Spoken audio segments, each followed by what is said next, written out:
नमस्कार प्यारे साथियों, स्वागत है आपका अपने YouTube चैनल परतक क्लासेज में। आज हम पढ़ने जा रहे हैं बहुत ही शानदार टॉपिक के बारे में, वो है डीसी थ्योरी के बारे में। तो डीसी थ्योरी में पढ़ने से पहले सबसे पहले हम पढ़ेंगे अवयव के बारे में।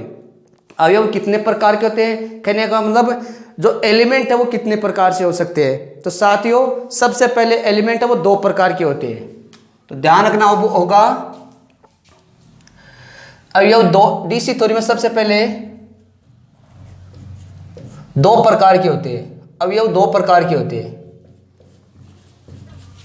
कौन कौन से होते हैं? एक होता है सक्रिय घटक और दूसरा होता है निष्क्रिय घटक।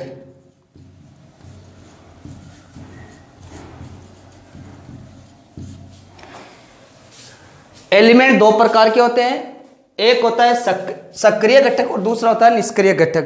कहने का मतलब एक होता है एक्टिव एलिमेंट, दूसरा होता है पैसिव एलिमेंट। तो जो सक्रिय घटक उसमें क्या होता है, सक्रिय घटक में क्या होता है, इसमें धारा तथा वोल्टेज का जो मान है, धारा तथा वोल्टेज है वो अनंत समय तक चलते हैं। धारा तथा वोल्टेज अनंत समय तक चलने वाला घटक कौन सा है?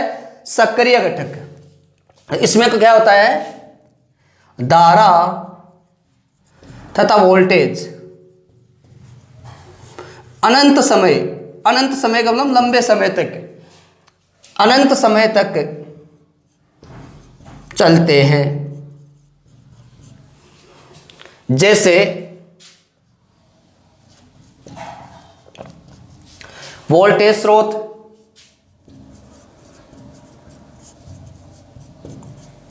करंट स्रोत, डायोड, ट्रायोड आदि।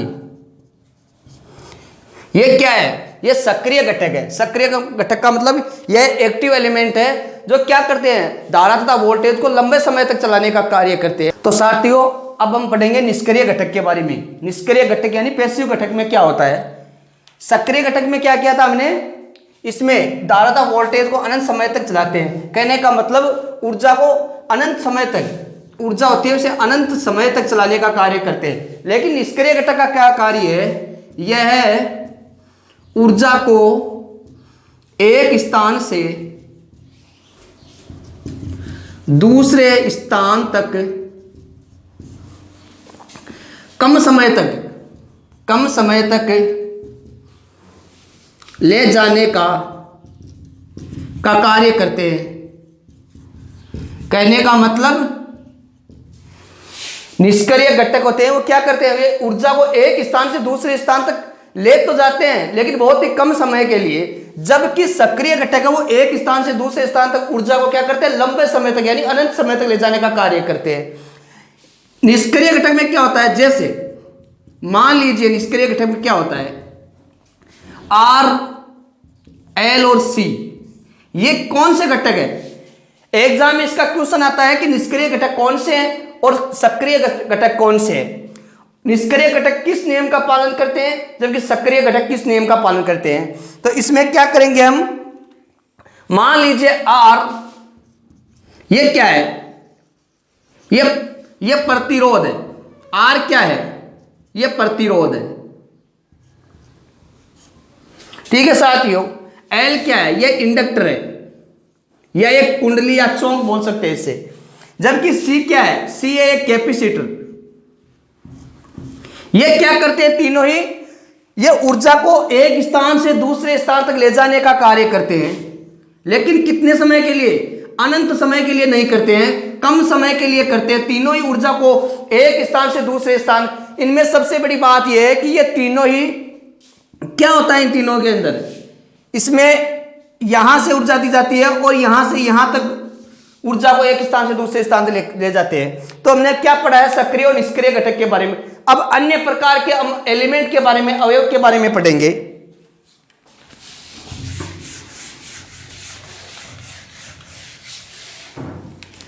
अन्य प्रकार के अवयव, अन्य प्रकार के घटक बोल सकते हैं इनको अन्य प्रकार के घटक। या एलिमेंट। इसमें क्या होता है, अन्य प्रकार जैसे एक दिशीय या द्विदिशीय। अन्य प्रकार में दो आते हैं, एक होता है एक दिशीय घटक और दूसरा कौन सा आता है, द्विदिशीय।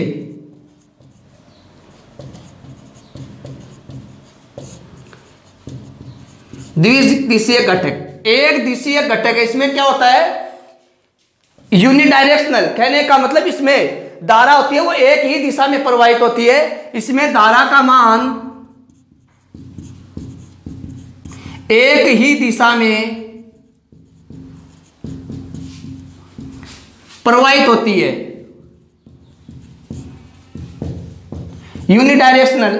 जबकि द्विदिशीय घटक होते हैं, इसमें क्या होता है, धारा का मान दोनों दिशाओं में प्रवाहित होता है। ये क्या है, ये बाई डायरेक्शनल है। इसमें धारा का मान दोनों दिशाओं में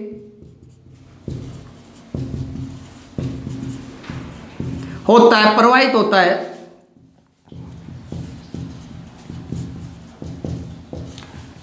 धारा दोनों दिशाओं में, इसमें क्या होती है, धारा वो एक ही दिशा में प्रवाहित होगी। जैसे मान लीजिए डायोड, इसमें क्या मानेंगे, मान लीजिए इसमें डायोड, डायोड क्या करता है, जैसे मान लीजिए डायोड, डायोड क्या करता है, धारा को एक ही दिशा में, कहने का मतलब डायोड का कार्य क्या है, धारा को एक दिशा में चलाने का कार्य करता है। डायोड धारा को एक दिशा में चलाने का कार्य करता है। जबकि धारा को दोनों दिशा में कौन चलाता है, धारा को दोनों दिशाओं में आर एल सी। हमने इससे पहले भी पढ़ा था, आर एल सी क्या है, यह निष्क्रिय घटक है। कहने का मतलब यह पैसिव घटक एलिमेंट है। और ये क्या करते हैं, ये धारा को दोनों दिशाओं में चलाते हैं। जैसे हम मान सकते हैं, चाहे इंडक्टर हो, चाहे प्रतिरोधक हो, चाहे कैपेसिटर हो, क्या करते हैं, यहां से यहां तक ये धारा को दोनों दिशाओं में चलाने का कार्य करते हैं। जबकि ये क्या करते हैं, धारा को एक ही दिशा में चलाते हैं। इसके बाद हम अन्य घटक के बारे में पढ़ेंगे।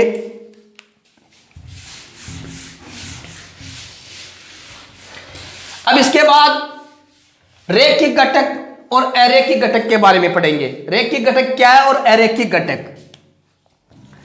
रैखिक घटक और दूसरा है अरैखिक घटक।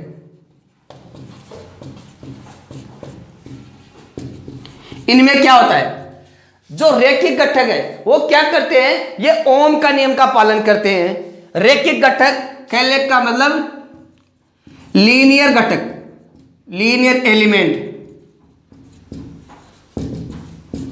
और एग्जाम में क्वेश्चन आता है कि ओम के नियम का पालन कौन से घटक करते हैं, लीनियर एलिमेंट होते हैं, वो क्या करते हैं, ओम के नियम का पालन करते हैं। ये ओम के नियम का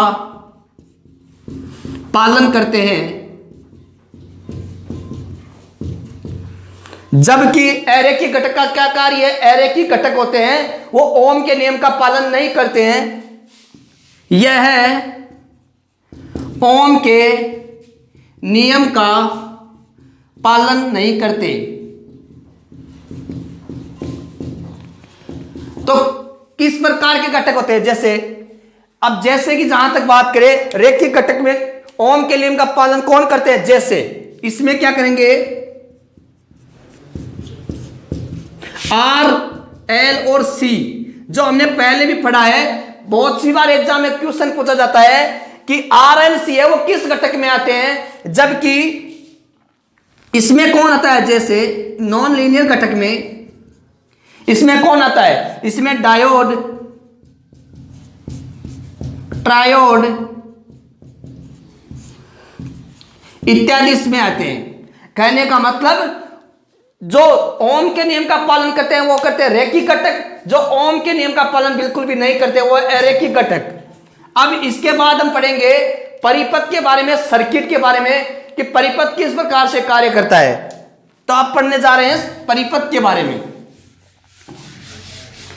हमारे पास जितने भी घटक थे, एलिमेंट थे, उनके बारे में हमने पढ़ लिया डीसी थ्योरी में। लेकिन अब हम पढ़ने जा रहे हैं परिपथ के बारे में। परिपथ किस प्रकार से कार्य करता है। तो साथियों हमें देखना होगा परिपथ में क्या होता है, यहां बैटरी लगी होती है, यहां क्या होता है इस प्रकार से, यहां इस प्रकार से और यहां इस प्रकार से, और ये क्या है, ये जो हमें दिखाई दे रहा है यहां से यहां तक,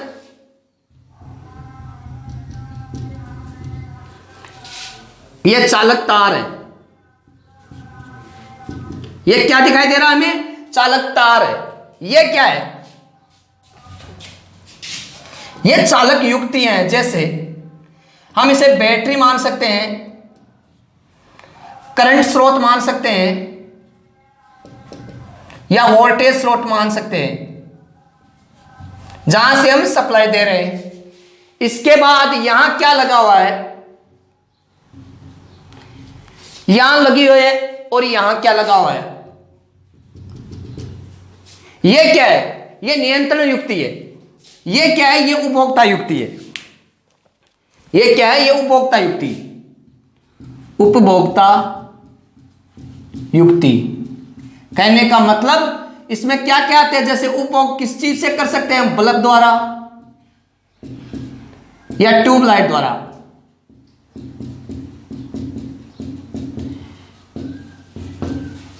ये क्या, कौन सी युक्ति है, ये उपभोक्ता युक्ति है। यहां बल्ब द्वारा या ट्यूबलाइट द्वारा, इनके द्वारा हम क्या करते हैं, उपभोग करते हैं विद्युत का। जबकि ये क्या है, ये नियंत्रण युक्ति है। और नियंत्रण युक्ति कौन सी होती है, ये क्या है, नियंत्रण युक्ति।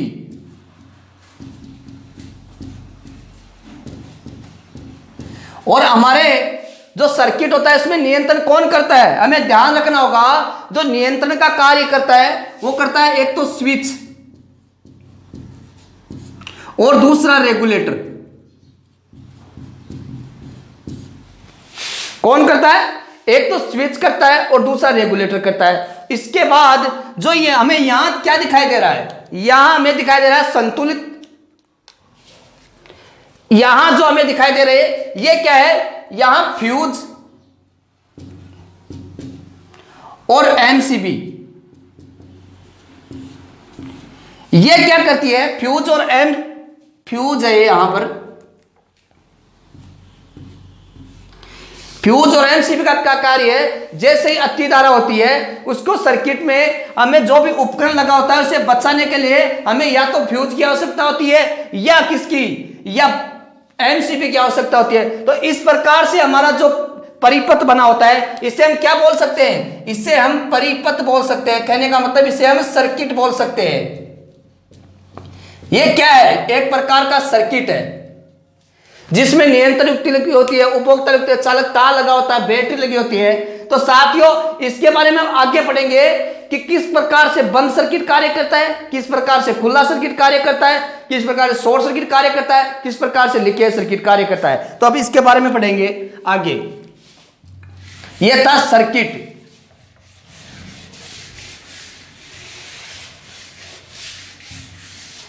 अब हम पढ़ने जा रहे हैं सर्किट के बारे में।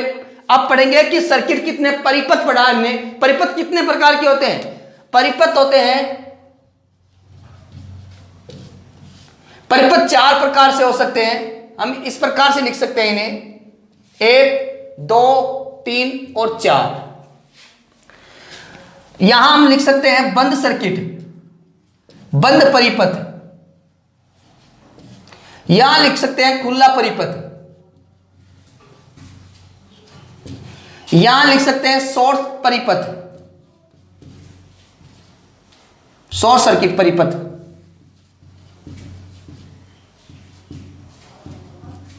और यहां लिख सकते हैं लीकेज परिपथ। हमारे पास 4 प्रकार के परिपथ है। अब क्या हुआ कि जो बंद परिपथ है इसमें से क्या होता है, ऐसा परिपथ जिसमें से विद्युत धारा का प्रवाह आसानी से हो सके, इसे हम बंद परिपथ या क्लोज सर्किट बोलते हैं। ऐसा परिपथ जिसमें से विद्युत धारा का प्रवाह आसानी से हो सके। जैसे हम क्या करेंगे, डायग्राम से समझेंगे।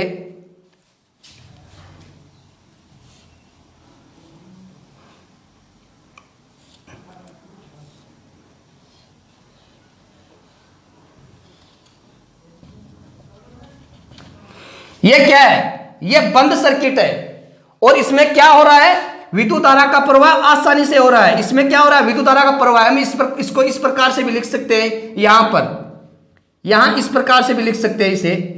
इसका मतलब क्या हुआ? जिसमें से विद्युत धारा का प्रवाह हो रहा, और अगर यहां पर हम यहां डॉट और कर देते हैं इस प्रकार से, तो इसका मतलब क्या हुआ? इसमें विद्युत धारा का प्रवाह बिल्कुल नहीं हो रहा। लेकिन हमें क्या करना है? बंद परिपथ, क्लोज सर्किट में क्या होता है?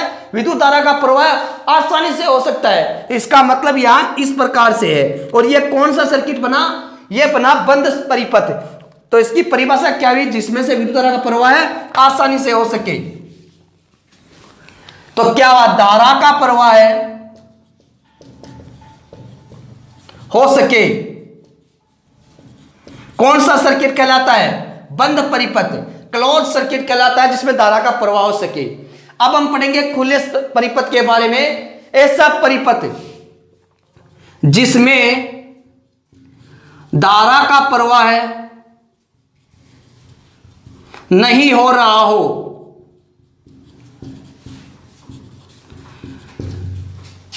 कहने का मतलब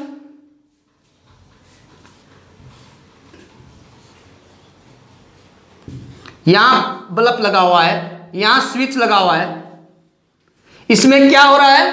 धारा का प्रवाह क्या होगा कि नहीं होगा, यह देखेंगे हम किस प्रकार से होगा। खुला परिपथ है, और खुले परिपथ में क्या होता है? धारा यहां से हमने सप्लाई दी, यहां क्या हुआ? यहां पर स्विच है वो खुला है, और खुला होने के कारण, ओपन होने के कारण यहां पर धारा का प्रवाह नहीं हो सकता। इसलिए खुले परिपथ या ओपन सर्किट में धारा का प्रवाह नहीं होता। यही हमने देखा है, जिसमें धारा का प्रवाह नहीं होता। किस लिए नहीं हो पाता? क्योंकि यहां पर यह खुला होने के कारण यहां धारा का प्रवाह नहीं हो पाता। अब हम पढ़ेंगे शॉर्ट सर्किट परिपथ में। साथियों, शॉर्ट सर्किट परिपथ में क्या होता है? धारा का प्रवाह अनंत रूप से होता है। इसमें क्या होता है? धारा का प्रवाह है अनंत रूप से। इसके नाम से पता चलता है शॉर्ट सर्किट। इसका मतलब क्या हुआ? कि धारा बहुत ही अधिक मात्रा में प्रवाहित हुई है यहां से, इसलिए धारा का प्रवाह अधिक मात्रा में प्रवाहित हो या अनंत रूप से प्रवाहित हो, तो इसे हम शॉर्ट सर्किट बोलते हैं। इसके बाद हम पढ़ेंगे लीकेज परिपथ के बारे में। इससे भी हमें पता चलता है, जैसे पाइपलाइन हो, इसमें अगर यहां पर कोई छेद है तो यहां पानी है, वो यहां से थोड़ा पानी निकल रहा है, इसका मतलब क्या हुआ? कि पानी यहां से लीकेज हो रहा है। इसी प्रकार से कोई वायर है, उसमें से अगर थोड़ी विद्युत धारा की प्रवाह हो सके थोड़ी हल्की मात्रा में, तो इसका मतलब क्या हुआ? जिसमें से धारा का प्रवाह है बहुत ही कम मात्रा में हो, तो कौन सा सर्किट कहलाता है? लीकेज परिपथ। हमने चारों के बारे में पढ़ा है, किस प्रकार से कार्य करते हैं, बंद, खुला, शॉर्ट और लीकेज परिपथ। इन चारों के बारे में पढ़ा है। अब एक चीज और देखनी होगी इनमें, जो खुला परिपथ है और शॉर्ट सर्किट परिपथ, इसमें क्या होता है? शॉर्ट सर्किट परिपथ है, इसमें क्या होता है? सबसे पहले इसमें देखते हैं। इसमें धारा का प्रवाह अनंत रूप से होता है। शॉर्ट सर्किट परिपथ में क्या होता है? धारा का प्रवाह है, धारा अनंत रूप से प्रवाहित होती है, जबकि खुले परिपथ में धारा का मान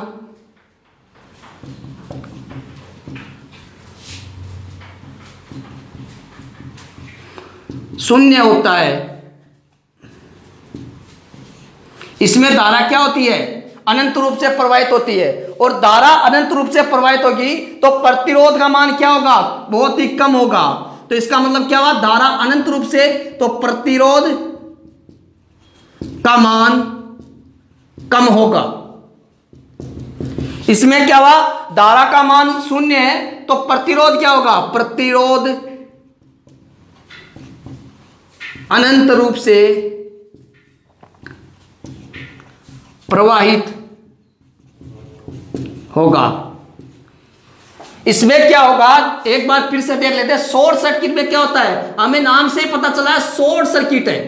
इसका मतलब यहां धारा अनंत रूप से प्रवाहित हो रही है और प्रतिरोध अनंत रूप से प्रवाहित, इसलिए प्रतिरोध का मान क्या होगा, कम होगा। यहां धारा है खुला परिपथ, खुले परिपथ में क्या होगा, धारा प्रवाहित नहीं होगी, इसलिए इसका मान शून्य होगा। और इसका मान, धारा का मान शून्य होने के कारण प्रतिरोध क्या होगा, अनंत रूप से इसमें से प्रवाहित होगा। ठीक है साथियों, आज हमने इसके बारे में पढ़ा है। कल हम पढ़ेंगे ओम के नियम के बारे में, किरचॉफ के नियम के बारे में। आज के लिए बस इतना ही, तब तक के लिए बहुत बहुत धन्यवाद। Thank you.